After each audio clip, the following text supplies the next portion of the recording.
Operation Entebe, also known as the Entebe incident, was a rescue mission performed by Israel's elite Matkal to free hostages at the Entebe airport in Uganda. On June 27, 1976, Air France flight number 139, originating in Tel Aviv and carrying 248 passengers and a crew of 12, took off from Athens, Greece, heading for Paris. Soon after takeoff, the flight was hijacked by 4 terrorists.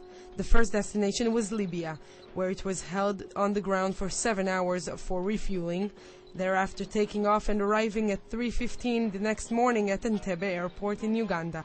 At Entebe, the 4 hijackers were joined by pro-Palestinian forces of Uganda's President Idi Amin.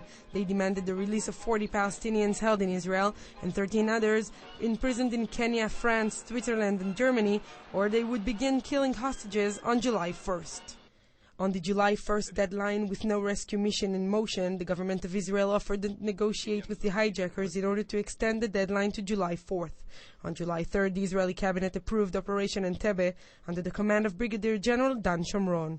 Over 100 IDF troops, including members of the elite Sayeret Matkal team and possibly some Mossad troops, were involved at Entebe with the support of the Kenyan government, who opposed to Idi Amin's regime. The assault lasted less than 30 minutes, and 6 hijackers were killed. 1 hostage was killed when he leaped at the Israeli forces. Of the 105 hostages, 3 died. Colonel Netanyahu was the only Israeli military casualty during the operation. The rescued hostages were flown out shortly after the fighting via Nairobi to Israel.